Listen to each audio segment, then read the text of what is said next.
दिल्ली में all India Muslim development council के ज़ेर एहतमाम प्रोग्राम का इनेकाद किया गया। मुसलमानों की तालीमी, समाजी और सियासी तरक्की का खाका खींचने के लिए दानिश्वर जमा हुए।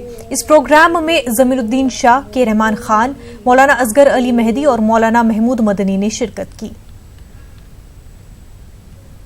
बुनियादी गुफ्तगू हुई है वो मुस्लिम कम्युनिटी के डेवलपमेंट पर बात हुई है। देखिए, मुसलमानों को बहुत सारे मसाइल का सामना है, लेकिन ये जो all India Muslim development council है, इसका बहुत बेसिक एजेंडा ये है कि मुस्लिम कम्युनिटी को कैसे डेवलप किया जाए, माशी एतबार से, माशरती एतबार से और उनकी इज्तिमाइयत के एतबार से। तो हम लोगों ने, चूँकि लंबा चौड़ा 10 पॉइंट प्रोग्राम था, हमने आज एक पॉइंट पे फोकस किया है और वो तय किया कि मस्जिद मूवमेंट से हम काम का आगाज़ करेंगे। मस्जिद को से पूरी मोहल्ले को जोड़ेंगे और उसमें तमाम डाटास को कलेक्ट करके हर फैमिली को कनेक्ट करने की कोशिश करेंगे मस्जिद से।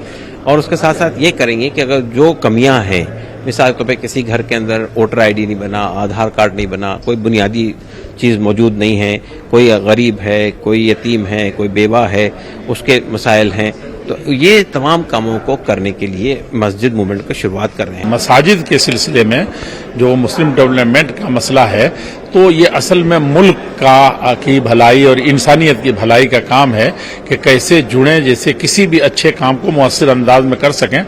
और उस सिलसिले में हम मसाजिद को ख़ास तौर पर इसलिए किया कि उसके लोगों को जोड़ने में, ख़ास तौर मुस्लिम कम्युनिटी जो मुख्तलिफ तरह के मसाइल से दो चार होती रहती है, तालीम है, दुनिया है, ये है, वो है, तो उससे लोग जुड़ें और मसाजिद का जो किरदार हो मुल्क मिल्लत की तामीर में, या ख़ास तौर पर मुसलमानों में जो मुख्तलिफ तरीके से पिछड़ापन है, उसको कैसे दूर किया जाए, जिससे हुकूमतें भी। बाटला हाउस एनकाउंटर के 11 साल पूरे हो चुके हैं। आज ही के दिन दिल्ली की L18 बिल्डिंग में एनकाउंटर हुआ था। एनकाउंटर में मोहम्मद साजिद और आतिफ अमीन नामी 2 नौजवानों की हलाकत हुई थी। झड़प में इंस्पेक्टर मोहन चंद शर्मा को भी गोली लगी थी और अस्पताल ले जाते हुए उनकी मौत हो गई थी।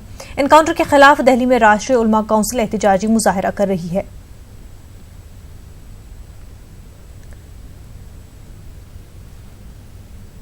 मगरबी बंगाल की वज़ीर आला ममता बनर्जी ने वज़ीर दाखिला अमित शाह से मुलाकात की। मुलाकात के बाद ममता बनर्जी ने मीडिया से खिताब किया। ममता बनर्जी ने कहा कि अमित शाह को उन्होंने एक खत सौंपा है जिसमें आसाम में NRC के ताल्लुक से तशवीश का इजहार किया गया है।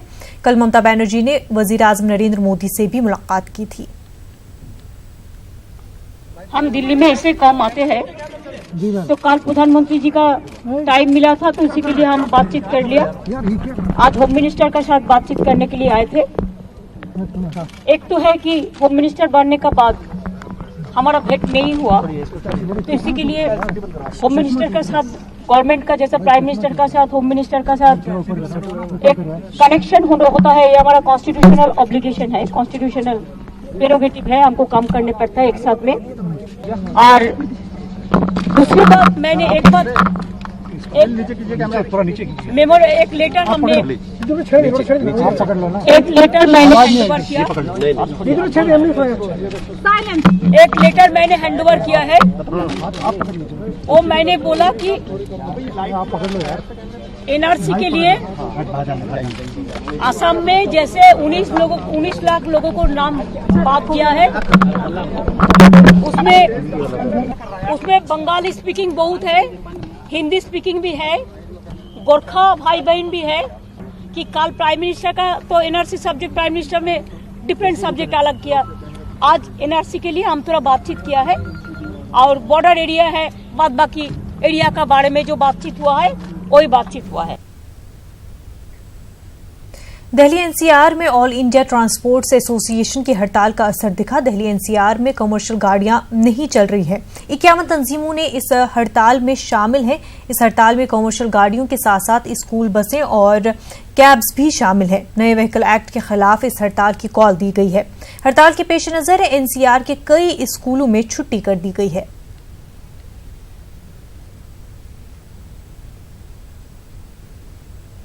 300 अगर तो आप 1000% 10 गुना कैसे बढ़ा सकते हो? और 400 रुपए के चलान को 5000 रुपए का और स्पीड के 400 रुपए के चलान को 10,000 रुपए का कर दिया गया। जिसमें वर्दी का चलान है जो कि हमारा पहले 100 रुपए का होता था, वो 5,000 रुपए का चलान हुआ है, जिसको मैं परसों कोर्ट में भुगत के आया हूं।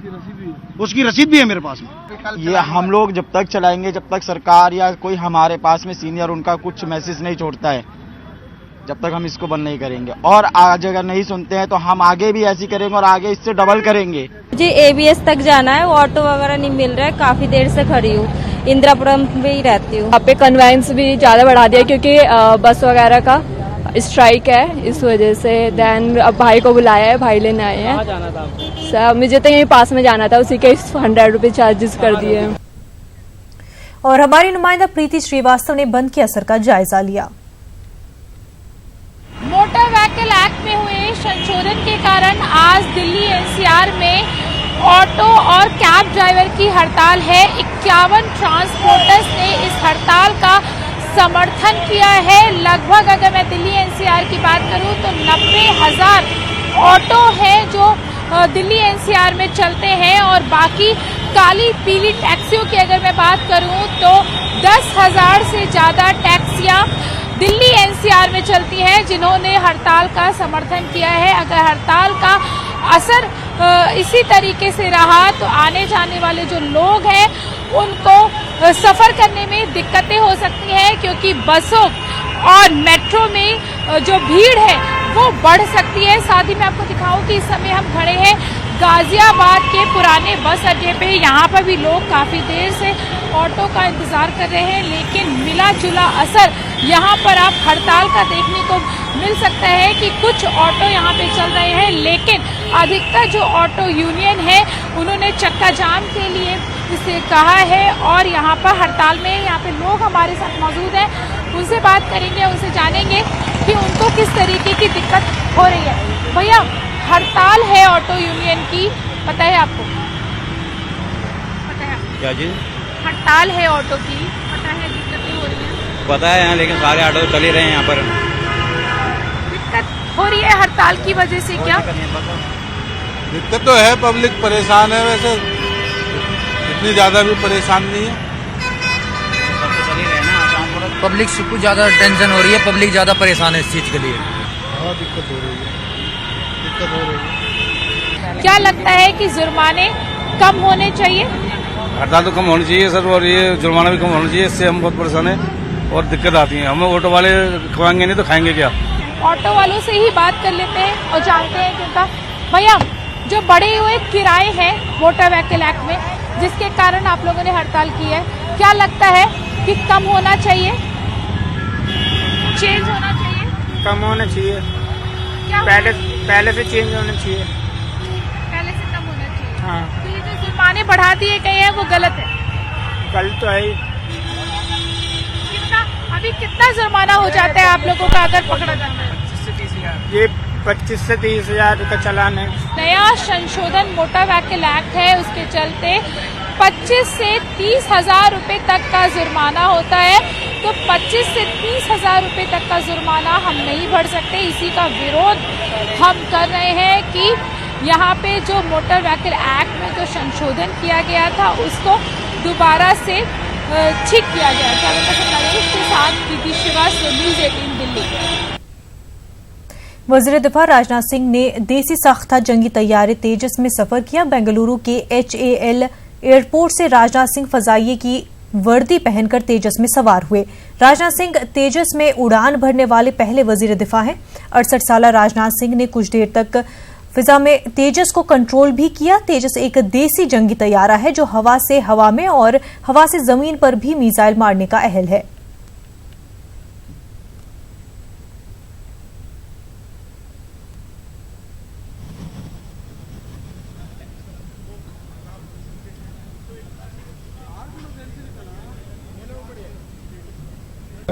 तेजस यह 4th जनरेशन जो है फाइटर एयरक्राफ्ट है, जो पूरी तरह से यह इंडिजिनसली मैन्युफैक्चर्ड ये एयरक्राफ्ट है तेजस। और पहली बार इस तेजस में बैठने का मुझे अवसर मिला और मुझे फ्लाई करने का काम जिस कैप्टन ने किया, कैप्टन नरोजेश्वर तिवारी, वह हमारे बगल में खड़े हैं और बराबर बीच में ऊपर मैं इनसे बातचीत भी करता रहा। और इस फ्लाइंग के संबंध में कहना चाहूंगा, flying was very smooth and very very comfortable for me and I was enjoying. Pakistan फिर नापाक हरकतों की तैयारी में लगा है। ज़राए के हवाले से खबर है कि बालाकोट में फिर दहशतगर्दों का जमावड़ा है। तकरीबन 250 दहशतगर्द के जमा होने की खबर है। कई लॉन्च पैड को एक्टिव किया गया है, लेकिन हिंदुस्तान फौज हर चुनौती से निपटने के लिए तैयार है। आपको बता दें कि हिंदुस्तानी फौज ने बालाकोट में 26 फरवरी को एयर स्ट्राइक किया था, जिसमें पाकिस्तान के दहशतगर्द ठिकानों को नेस्त नाबूद कर दिया गया था।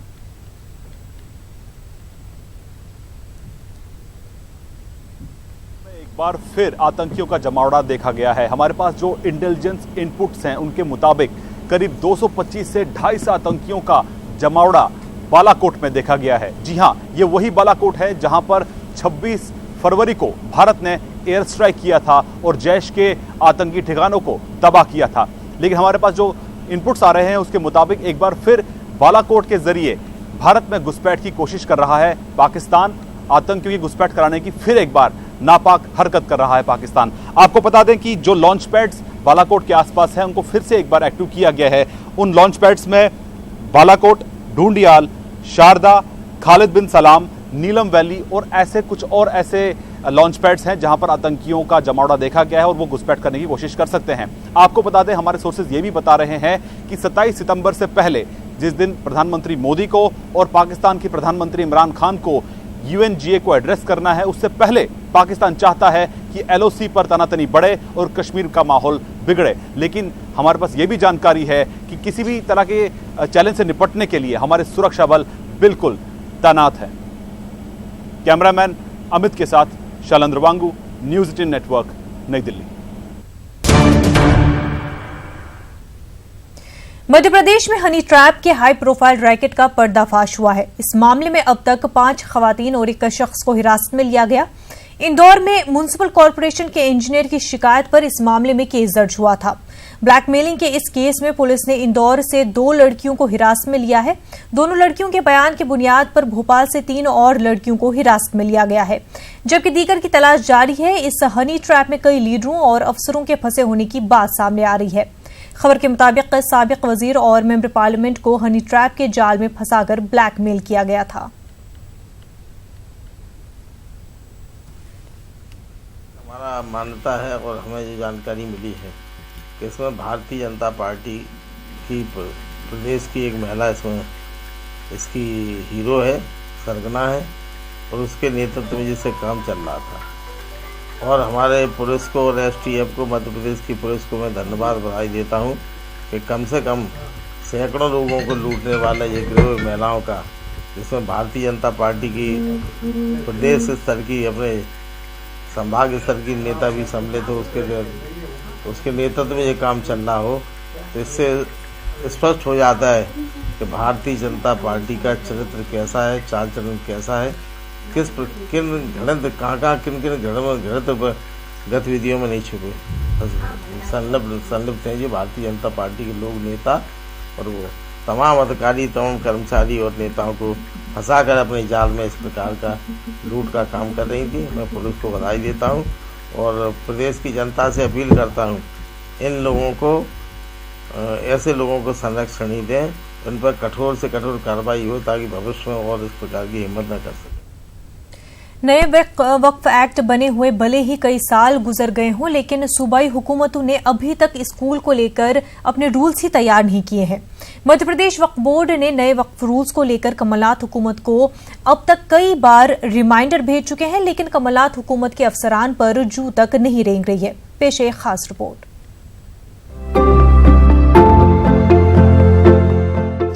इदारे कानून से चलते हैं और कानून का निफाज ही न हो तो आप क्या कहेंगे।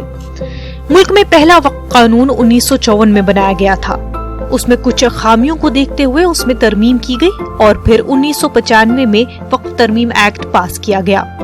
और जब इस एक्ट के मुताबिक वक्फ इमलाक का मौसर अंदाज में निफाज नहीं हो सका, तो वक्फ कानून को और असरअंदाज तरीके से नाफिज करने के लिए 2013 में तरमीम करके नया वक्फ एक्ट मुल्क में नाफिज किया गया। नए वक्फ तरमीम एक्ट को आए यूं तो कई साल हो गए, लेकिन मध्य प्रदेश में नए वक्फ तरमीम एक्ट के मुताबिक सूबाई हुकूमत अपने रूल्स को ही तैयार नहीं कर सकी है। हमने कोशिश की थी कि जो नया वक्फ एक्ट आया है 2013, तो उसके मुताबिक हमारे रूल्स जो स्टेट गवर्नमेंट को बनाने हैं वो बन जाए। तो कोशिश हमने की कि उसके जल्दी से उसका ड्राफ्ट तैयार करके हमने गवर्नमेंट को भेज दिया था। उसकी हिंदी और अंग्रेज़ी में भी उसका तर्जुमा और उर्दू में भी सब करके भेज चुके हैं। इसके अलावा जो वक्फ रेगुलेशन है उसका भी हमने नए सिरे से नए एक्ट के मुताबिक उसको भी बना के भेज दिया। लेकिन अभी तक तकरीबन 6 से 7 माह हो चुके हैं। अभी वहाँ से बीच में कुछ उसमें क्वेरीज भी आई, उसका जवाब भी हमने टाइमली भेज दिया, लेकिन अभी तक उसका वहाँ से अप्रूवल आया नहीं है। जब तक वहाँ से अप्रूवल नहीं आएगा तब तक फिर वो हम उसको पब्लिश नहीं कर पाएंगे। नए वक्फ एक्ट के मुताबिक नए रूल्स नहीं होने से बोर्ड के हुकाम भी परेशान हैं। बोर्ड के जिम्मेदारान इस मामले को लेकर 1-2 नहीं बल्कि कई हुकूमत को रिमाइंडर भी भेज चुके हैं, लेकिन कमलनाथ हुकूमत के अफसरान हैं कि सुनने को तैयार नहीं है। इसमें दुश्वारियां ये हैं कि थोड़ा अनदेखी है लोगों पर, और उतनी जिम्मेदारी, चूँकि वक्फ एक्ट 2013 आया 2014 में, वो लागू हो चुका है, तो तकरीबन 5 साल हो चुके हैं। तो अभी अगर उसमें रूल्स ही फ्रेम ना हो, रेगुलेशन ही नहीं बने, तो जाहिर है कि बहुत सारी उसमें दिक्कतें हैं। उसमें कुछ कानूनी अड़चनें भी आ सकती हैं, अदालतों में भी कानूनी अड़चन आ सकती हैं कि रूल्स नहीं बने हैं और पुराने रूल के मुताबिक काम हो रहा है। कमलनाथ हुकूमत अगर चाहती है कि वक्फ बोर्ड कानून के मुताबिक काम करे और वक्फ इमलाक से नाजायज कब्जे हटाएंगे, तो इसके लिए उसे नए वक्फ तरमीमी एक्ट के मुताबिक जल्द से जल्द अपने रूल्स को तैयार करना होगा। इस मामले में जितनी ताखीर होगी उतना ही वक्फ बोर्ड को उसका नुकसान होगा। Bureau report, news 18 Urdu. Madhya Pradesh में अगरचे नया मोटर व्हीकल एक्ट अमल में नहीं आया हो, लेकिन ट्रैफिक निजाम पर अमल कराने के लिए ट्रैफिक कवानीन को सख्ती से अमल में लाया जा रहा है। हेलमेट नहीं पहनने की वजह से दरोगा का भी चालान कट गया। देखिए रिपोर्ट। दरोगा साहब का भी कटा चालान। रियासत में ट्रैफिक कवानीन पर बढ़ती जा रही है सख्ती। गाड़ी चलाने से पहले तमाम दस्तावेजात कर ले मुकम्मल। एमपी में अभी नहीं अमल में आया है नया मोटर व्हीकल एक्ट। वर्दी अगरचे ना पहने हो, लेकिन ये हैं दारोगा साहब जो अजाक के थाना इंचार्ज हैं, लेकिन हेलमेट नहीं पहनने से इनका भी चालान कट गया। चालान की रसीद भी देखिए, जिनका 250 रुपए का चालान काटा गया है। चालान की कार्रवाई दारोगा जी के ही junior sub inspector Rahul Tiwari ने की। उस पर हम लोग विशेष ध्यान दे रहे हैं। हमारे डीजीपी सर के भी निर्देश आए हैं कि जो भी पुलिस कर्मचारी इस तरह के बिना हेलमेट या बिना कागजात, उनके विरुद्ध भी कार्रवाई की जाए। तो उसमें आज हमारे यातायात थाना प्रभारी ने कुछ पुलिस कर्मचारियों के, कुछ पत्रकारों के और कुछ जो न्यायालय के कर्मचारी थे बिना हेलमेट और बिना कागजात, उनके विरुद्ध भी कार्रवाई की गई है। डिंडौरी के कलेक्टर दफ्तर के सामने चेकिंग के दौरान दारोगा जी के साथ ही सरकारी मुलाजिमीन से लेकर कई लोगों पर कार्रवाई की गई। जिले में सड़क हादसों पर लगाम लगाने के लिए और ट्रैफिक रूल्स को सख्ती से अमल में लाने के लिए ये कार्रवाई की जा रही है। मैं गाड़ी लेके नहीं गया था सर, गाड़ी ड्राइवर लेके गए थे। ड्राइवर साहब की गाड़ी लेके गए हैं और उन्होंने बोले कि कोर्ट में ला देना गाड़ी। आप वाहन तो आप चला रहे हैं? वाहन तो मैं चला रहा हूँ, बाकी अभी उनने रिक्वेस्ट की है ला देना, तो मैं ले जा रहा हूँ और ला के कोर्ट में ले जाकर उसको दे दें। है मेरे पास लाइसेंस। हेलमेट कहाँ है आपका? तो मेरी गाड़ी नहीं है ना सर। गाड़ी चला रहे हो तो हेलमेट तो लगाना पड़ेगा ना। उनने अगर मेरे को हेलमेट दिया होता कि भैया हेलमेट है और गाड़ी लेके आना, तो मैं हेलमेट लेके जाता। आप न्यायालय में पदस्थ? हाँ। हर साल घटनाएं हो रही हैं, जैसे कि हमारे ज़िले में 2017 में 571 दुर्घटना हुए थे, जिसमें 115 लोगों की मृत्यु हुई थी और घायलों की संख्या 792 थी। इसी तरह सन 2018 में 472 एक्सीडेंट हुए थे, जिसमें 94 की डेथ हुई थी और 765 घायल हुए थे। नया मोटर व्हीकल एक्ट अगरचे मध्य प्रदेश में अमल में नहीं आया हो, लेकिन इसका असर अब शहर से लेकर गांव तक नजर आ रहा है। सोचिए, जब खुद दारोगा साहब का चालान कट गया, तो फिर ट्रैफिक कवानीन की खिलाफवर्जी करने पर आम लोगों का तो चालान कटना तय है। तो आप भी जब गाड़ी चलाएं तो ट्रैफिक रूल्स पर जरूर अमल करें। डिंडौरी से न्यूज़ 18 के लिए विजय तिवारी की रिपोर्ट। छत्तीसगढ़ में तालीमी मयार को बेहतर करने के लिए बड़ी बड़ी बातें होती हैं, लेकिन जमीन पर हकीकत कुछ और ही नजर आती है। अब देखिए रिपोर्ट। हमें दीजिए इजाजत। आदाब। मखदूश इमारत में चल रहा है स्कूल। स्कूल कैंपस में ही वजीर अनिल भेड़िया का दफ्तर। वजीर को भी नहीं है स्कूल की परवाह। स्कूल के पास नहीं है अपना स्कूल।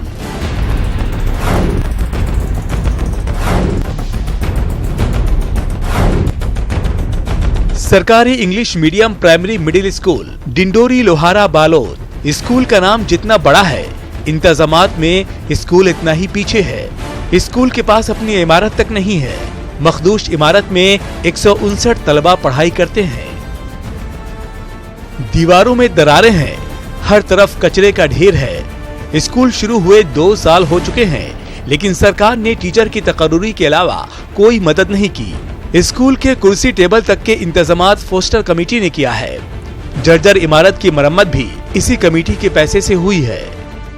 भवन जो है जर्जर थी, तो इसके लिए मैं डीओ को बीओ को बोले कि भवन के लिए हमारी व्यवस्था कीजिए। इंग्लिश मीडियम है तो इंग्लिश मीडियम लगना चाहिए। इसके पहल हमने मंत्री जी को भी बताया कि भाई यहाँ पे भवन नहीं है, तो ये जो भवन है जहाँ भी स्कूल लग रही है, यहाँ पे बिल्कुल जर्जर विहीन थी। उसको पालक समिति ने अपने पैसे से 1.25 लाख 1.5 लाख करीब लगा था, अपने पैसे लगाकर उसको जो है व्यवस्थित किया है, जहाँ पे भी 4 क्लास लग रही है। स्कूल के कैंपस में ही वजीर अनिल भेड़िया का दफ्तर है। बावजूद इसके स्कूल का हाल बेहतर करने के लिए सिर्फ भरोसा ही मिलता है। भवन के लिए जो है काफ़ी जो है असुविधा हो रही है। और पहले तो हम लोग कन्या शाला जो डोंडी लोहारा में हम लोग अध्यापन व्यवस्था किए थे। पानी वगैरह जो वहाँ गिर रहा था, जिसके कारण फिर अन्य भवन में हम लोग जो है दूसरे विभाग के भवन में हम लोग संचालित कर रहे हैं स्थायी रूप से। वास्तव में शासन से हम डीओ कार्यालय से हमने जो है भवन निर्माण के लिए जो है मांग की है। साथ साथ मंत्री महोदया से भी हमने जो है अपने पक्ष भवन बनवाने के लिए रखा है। सरकार रियासत में तालीमी मेयार को सुधारने की बात कहती है, लेकिन वजीर को ही इसकी कोई परवाह नहीं। सिर्फ दफ्तर अच्छा होना चाहिए। महिला बाल विकास मंत्री के जो कार्यालय है, जो उनके खुद का निजी कार्यालय है, इस निजी कार्यालय में ही छत्तीसगढ़ इंग्लिश मीडियम प्राइमरी और मिडिल स्कूल का संचालन किया जा रहा है। आपको बता दें कि स्कूल का संचालन पिछले 2 वर्षों से किया जा रहा है और यहाँ पे करीब 159 बच्चे कक्षा पहली, दूसरी और 6वीं 7वीं में पढ़ रहे हैं, लेकिन आज तक इनका खुद का बिल्डिंग नहीं बन सका है और जिससे कई तरह की यहाँ पे समस्याओं का सामना करना पड़ रहा है। संतोष साहू, न्यूज़ 18 बालोद।